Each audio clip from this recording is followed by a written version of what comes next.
Coucou tout le monde, j'espère que vous allez bien. Alors bienvenue dans cette vidéo. Voilà, donc si vous ne me connaissez pas, je suis C'est la famille. Alors j'ai décidé de vous partager des sujets personnels, mais qui fait partie de mon quotidien et de ma vie. Je vais vous partager les sujets de l'autiste et de mon fils. Donc comme vous savez, vous êtes nombreuses à me suivre dans les réseaux sociaux depuis un moment. La plupart de vous, vous savez que je suis maman d'un petit garçon autiste qui a maintenant 12 ans, aujourd'hui jour pour jour. Pardon, 10 ans. 10 ans aujourd'hui jour pour jour. Mais je vous ai vraiment jamais raconté comment ça s'est passé vraiment calmement, comment ça s'est passé, comment je l'ai détecté, comment je l'ai su. Je ne vous ai jamais raconté ça. Je n'ai pas fait de vidéo vraiment face cam comme ça. Donc aujourd'hui, je vais vous raconter mon expérience en toute sincérité. D'accord? Donc j'espère que ça va vous aider là-bas derrière la vidéo. J'ai quelques questions ici. De temps en temps, j'aurai à regarder pour ne pas aller dans tous les sens, hein, parce que sinon, je n'aurai pas de minutes. C'est quand même un sujet qui est très important. Il faut que je reste concentré et regarder ce que j'ai marqué ici. D'accord? Il y a quelques questions, quelques mémos qui vont me rappeler certains moments clés de ces situations, de cette histoire. Voilà, donc c'est très important. D'accord? Voilà, pour que je reste très cohérent, donc de temps en temps, j'aurai à faire ça. Alors, tout a commencé, pour celles qui se souviennent, qui sont mes abonnés lointains. Vous savez que j'ai commencé YouTube quand mon fils en question était vraiment très petit. Il avait peut-être, il allait dans ses 1 an ou bien 1 an. Donc, j'ai commencé YouTube même avant. Et du coup, à l'âge de 1 an et quelques mois, peut-être 1 an et 2 mois, je pense par là, ma mémoire n'est pas très bonne. Aux alentours, il partait vers 1 an, je voyais qu'il ne réagissait pas. En fait, il n'avait pas des... Il ne répétait pas. Ouais, parce qu'à cet âge-là, parfois, on a certains enfants qui pointent les doigts. Oui, non, à 1 an et demi par là, 1 an, ouais, 1 an et demi, à partir de 1 an, 1 an et demi, ça commence déjà à répéter des petites choses comme un perroquet. Et on sait, parce que je suis déjà maman de 3 enfants avant lui. Donc, j'ai remarqué que le petit ne réagissait pas surtout, rien du tout. Il pointait, il demandait rien du tout, il ne regardait pas du tout, il ne fixait pas. Il était assis tranquille. C'était un enfant calme, d'accord? Il était calme, tranquillement assis, comme s'il n'était pas là. Et je me suis dit, quelle chance, j'ai un bébé qui est calme, qui ne pleure. Il pleurait souvent la nuit, mais la journée comme ça, il était assez calme. Donc, j'ai remarqué des petites différences. Et quand il a commencé à avoir autour de 1 an et demi, donc 1 an et 6 mois par là, je pense, la chronologie de l'âge, je suis pas trop sûre, ben, c'est aux alentours, hein. Voilà, donc les gens qui se souviennent, les abonnés doivent savoir. Donc, il partait vers les 1 an et demi. J'ai remarqué qu'il ne demandait pas Bibi. Il ne demandait pas son Bibi. À cet âge-là, les enfants disent, ils répètent Bibi, non, oui. Ils sont vraiment dans les total désaccords. Oui, non. Ils ne disaient rien. Et même quand on lui parlait, il ne regardait pas, il ne se retournait pas, il ne réagissait pas. Il était tout le temps calme, sage comme une image. Et voilà, c'est ça que j'ai remarqué, qu'il y avait des petites choses qui n'allaient pas. Et puis, au niveau des pleurs, ça ne m'a pas trop interpellée parce qu'il pleurait beaucoup la nuit. Il ne dormait pas. Ça ne m'a pas trop interpellée parce que avant lui, j'avais son grand frère qui était aussi capricieux. Il ne dormait pas la nuit. Donc, je me suis dit, bon, j'ai des enfants capricieux. Donc, c'était ça. Et puis, donc, au fur et à mesure, on avançait, donc dans les 1 an et demi d'âge. Aussi, quand on partait faire des courses, il était tout le temps dans l'opposition. Il ne parlait pas, rien du tout, il était dans l'opposition. Quand on voulait... En fait, il avait ses rituels, en fait. Il ne voulait pas passer d'autres chemins. Il voulait toujours les mêmes chemins. Et, à chaque fois qu'on sortait, il fallait aller dans la même place. Dès que, par exemple, tiens, il sait que Carrefour, c'est à côté. Dès qu'on sort, forcément, il faut qu'on y va à Carrefour. Il avait ce genre de manière de vouloir toujours refaire les mêmes choses tous les jours, passer dans la même rue, aller dans les mêmes endroits. Et ça, j'ai remarqué que c'était un problème. Et dès qu'il avait du mal à passer des étapes, changer des étapes à l'autre, ok? Transition. Donc, on quitte Carrefour, on rentre à la maison, ou bien ainsi de suite. Il avait du mal à transitionner. Donc, il avait commencé à avoir 1 an et demi. Un jour, c'était vraiment très très grave. Il a commencé à faire des crises. Je n'avais pas de poussette. J'étais tellement épuisée que je me suis dit non, il y a un problème. Je me souviens, ce jour-là, j'avais raconté la voisine, la grande derrière, qui m'a vu en train de crier aussi parce que j'étais dépassée. J'étais en train de dire, attends, je fais bien de te sortir un peu, tu prends l'air, mais si c'est pour que ce soit comme ça, il y a un problème, ça ne va pas. J'étais en train de... Ma voisine qui m'a demandé qu'est-ce qui se passe, je lui ai expliqué, les petits, je crois que les petits, il a un problème. Je disais comme ça à la dame derrière moi, la grande, je disais, je crois que les petits, il a un problème. Oh non, je pense qu'il est seulement petit, il est capricieux. J'ai dit non, les petits, il a un problème. Et je me souviens ce jour-là, j'avais dit un mot. De toute façon, ça, c'est rien du tout comparé à tout ce que j'ai remarqué. Il ne répond pas, il ne reconnaît pas son nom. Et même un chien reconnaît son nom. J'ai dit que je vous parlais sincèrement en cœur ouvert. Donc j'ai dit à ma voisine comme ça dans la rue, même un chien reconnaît son nom, lui il ne reconnaît pas son prénom. Et ma voisine était, je pense qu'elle a versé des larmes. Elle a pris les petits dans ses bras, elle a commencé à calmer les petits. Moi j'étais rentrée à la maison, ils sont restés au jardin et voilà. Donc à partir de ça, là, ces crises-là, j'ai décidé de prendre rendez-vous au pédiatre. Je regarde l'heure, j'espère qu'on va voir les minutes. C'est une vidéo qui est tellement importante que... donc, à partir de ça, je suis rentrée à la maison et quand ma voisine est partie, j'ai commencé à appeler les pédiatres. Donc, j'ai appelé la PMI. Alors, en l'occurrence, puisqu'ils sont soumis à la PMI, j'ai appelé la PMI et donc, on m'a donné rendez-vous. Je suis partie à la PMI et les médecins qui a examiné l'enfant, qui avait l'habitude de suivre l'enfant aussi de temps en temps parce qu'il y avait des pédiatres, un qui est à côté de chez moi et l'autre qui est un peu plus loin. Voilà, j'en avais deux et puis les médecins traitants aussi.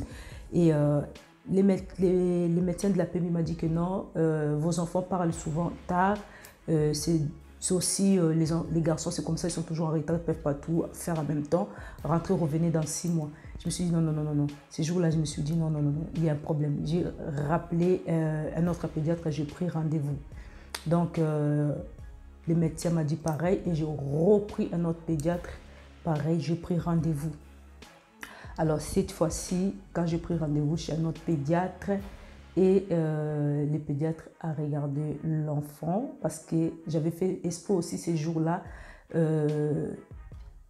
J'ai pris rendez-vous. Je savais qu'à midi, il va avoir faim et lui, il avait souvent fait très rapidement. Donc, comme on avait rendez-vous là-bas, je savais qu'à 11h, on allait encore être là-bas jusqu'à 11h30.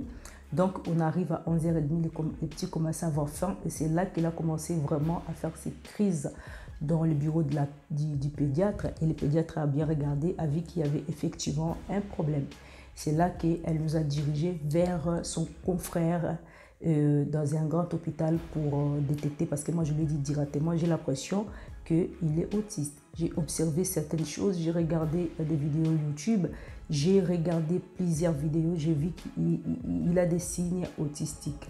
Donc c'est là que ces jeunes pédiatres, c'était un jeune cette fois-ci, hein, parce que les deux autres que j'avais vus, c'était vraiment des expérimentés. Et celui-là, il m'a confié à un de ses confrères, ses collègues qui étaient aussi spécialisés dans ça, parce que lui, il n'était pas spécialisé, donc il ne voulait pas mettre un diagnostic sur ça.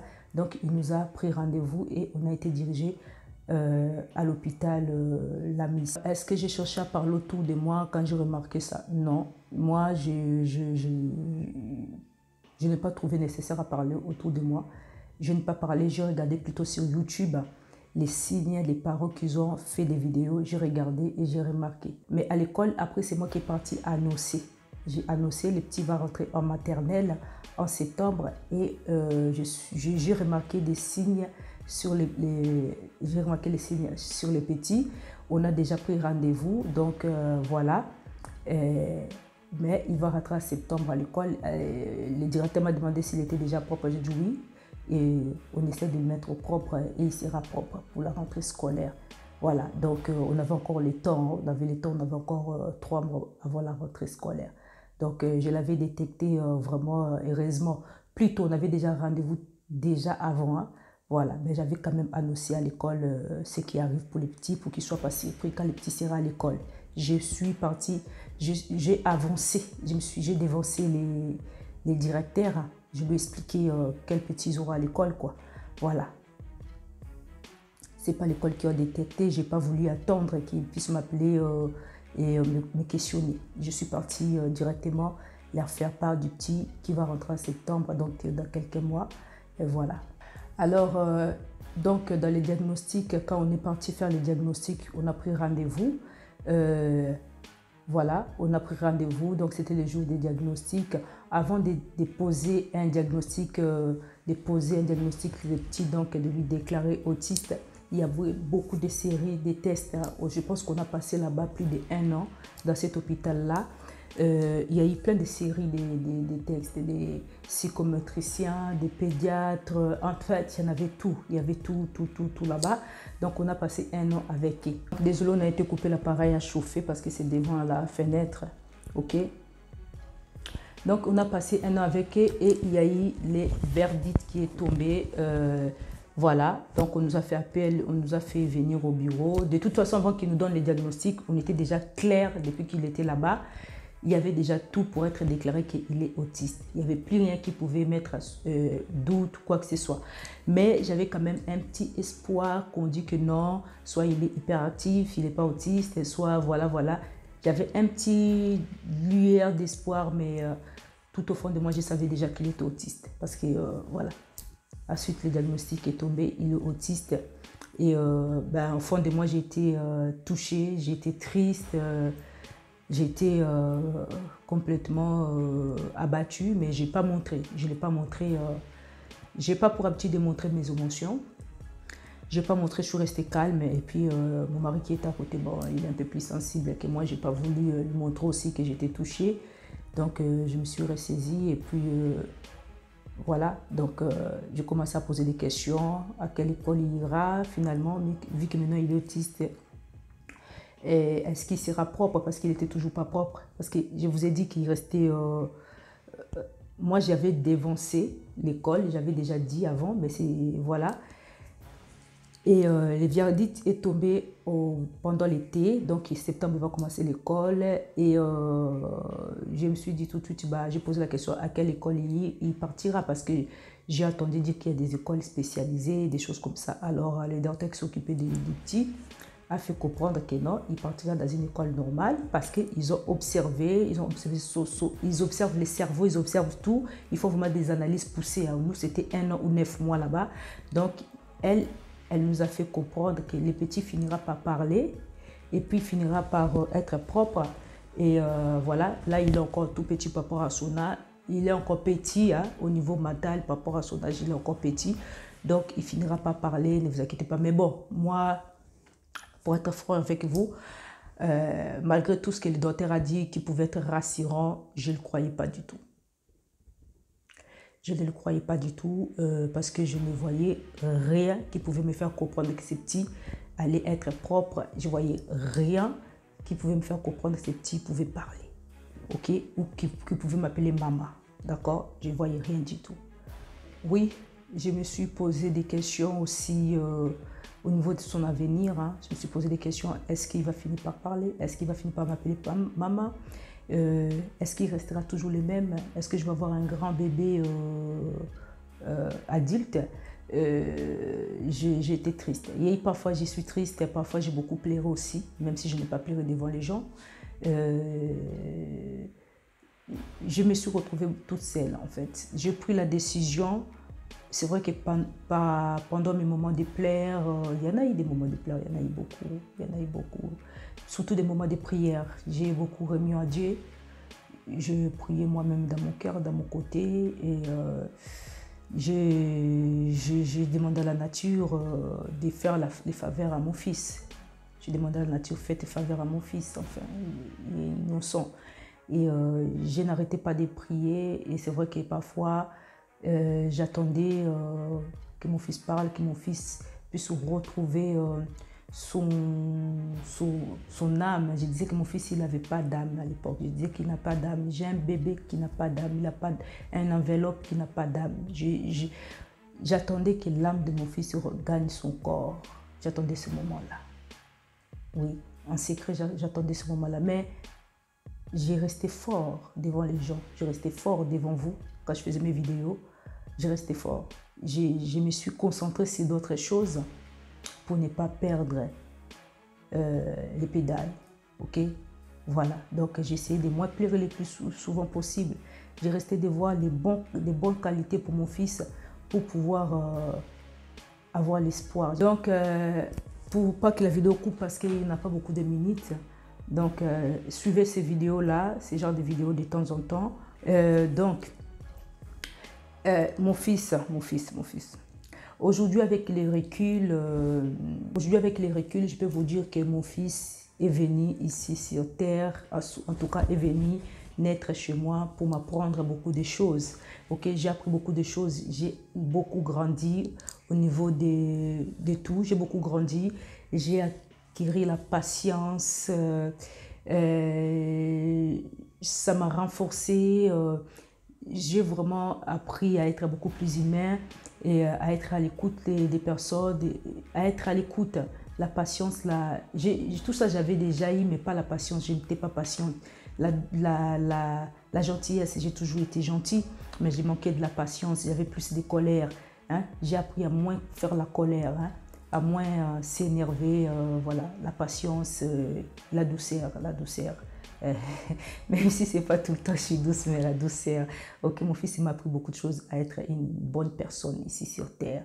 Voilà, mon fils est venu rajouter quelque chose qui manquait à moi. Il est venu me façonner encore une fois. Et tout, voilà. Donc, je trouve que je suis beaucoup plus fort, beaucoup plus meilleur, beaucoup plus prêt à continuer ma vie, ma vie des personnes ici sur Terre. Voilà, donc, du coup, et surtout ma vie de maman. Voilà, mon fils est venu vraiment rajouter quelque chose qui me manquait. Des petites choses. Il est parti, il est venu souligner, mettre les virgules là où il faut mettre les virgules, les points là où il faut mettre les points. Voilà, je suis une personne tout complète avec mon fils. Alors, vous savez que, peut-être je vais soulever ça dans une autre vidéo parce qu'il n'y a pas beaucoup de minutes. J'ai regardé beaucoup de progrès de mon fils, pas les échecs, mais beaucoup de progrès. Et je l'encourageais à faire toujours beaucoup de progrès. Si vous vous souvenez, avant, je faisais beaucoup des activités avec lui quand il avait 1 an, plus. Donc, j'ai commencé des activités avant, d'accord? J'ai acheté des jouets, des activités énormément pour éviter que mon fils soit en retard par rapport aux autres enfants qui dites normales. Donc, je suis fière de ses progrès. Il a fait beaucoup de progrès, mais vous allez connaître dans chaque vidéo qui va venir plus tard parce que les minutes commencent déjà à me faire peur. Ok, voilà, donc c'est ça, des progrès, toujours des progrès. Je vois que les progrès, je ne vois pas la chute, je ne vois pas les échecs. Je vois toujours des progrès et pourtant on en a vécu des échecs. Donc voilà mon histoire de l'autiste de mon fils. Pour celles qui attendaient cette vidéo depuis plusieurs années, je sais que vous attendez ça fait 9 ans. Et je vais continuer parce que je sais qu'il n'y a pas beaucoup de minutes, c'est pour cela. Je vais continuer petit à petit à creuser, à vous partager cette histoire pour soulager une maman derrière. Voilà, donc c'est ça. Ça m'a vraiment fait plaisir aujourd'hui, touché de vous parler. J'espère que cette vidéo pourra aider aussi d'autres parents qui sont dans la même situation, qui se posent des questions, qui sont perdus. J'espère que ça va vous aider. N'oubliez pas de vous abonner en dessous, de ne pas manquer ce genre de vidéos ici. On va en parler et ça pourra peut-être vous aider. Cette fois-ci, il n'y aura pas de vidéo effacée ou supprimée parce que je pense que les choses, il faut que ça reste. Je pense que mes vidéos anciennes, si c'était, ça allait aider quelqu'un d'autre. Mais je pense qu'il n'est pas trop tard aussi parce que ce que je fais maintenant, je suis mûre maintenant. J'ai eu beaucoup de recul et j'ai beaucoup à dire. Donc, je pense que celle de maintenant est beaucoup meilleure que ce que j'aurais dit il y a 9 ans. Ok? Donc, je compte faire d'autres vidéos de ces sujets. Voilà, étape par étape. Donc, n'oubliez pas, là, c'était vraiment pour parler des découvertes de mon fils, comment je l'ai su et surtout comment je l'ai ressenti pour les diagnostics. C'est vrai que je ne suis pas rentrée en profondeur. Peut-être ça allait être long, mais je pense que le peu que j'ai dit, vous avez déjà compris, d'accord? Restez éveillés, surveillez vos enfants, regardez, n'attendez pas que d'autres personnes vous le fassent remarquer. Quand vous voyez qu'il y a un problème, prenez rendez-vous aussitôt, allez vérifier s'il y a réellement un problème. Ils ne peuvent pas diagnostiquer un enfant qui n'est pas. On ne peut pas coller un problème à votre enfant s'il n'en a pas. Si vous dit qu'il y a un problème, c'est qu'il y a un problème. Moi, étant que maman, je l'avais détecté. Si j'étais restée comme ça, j'attendis 1 an, parce qu'il avait 1 an quand on a vu ça. Si j'avais attendu 2 ans, donc parce qu'ici l'école c'est 3 ans, 2 ans après, peut-être ça allait être vraiment, il allait patienter très longtemps pour être diagnostiqué, parce que les places, ils sont chères, les places pour être diagnostiquées sont chères, il y a beaucoup trop du monde, ok? Nous, on a eu de la chance d'être diagnostiqué assez rapidement, à 1 an et demi. Et donc, les traitements s'est mis aussi rapidement. Et on a eu de la chance. On a eu de la chance, ça nous a vraiment aidé. Bisous, bisous. Likez vidéo, commentez. Bye. Parce que je vois là-bas, ça va couper. Bye, bye.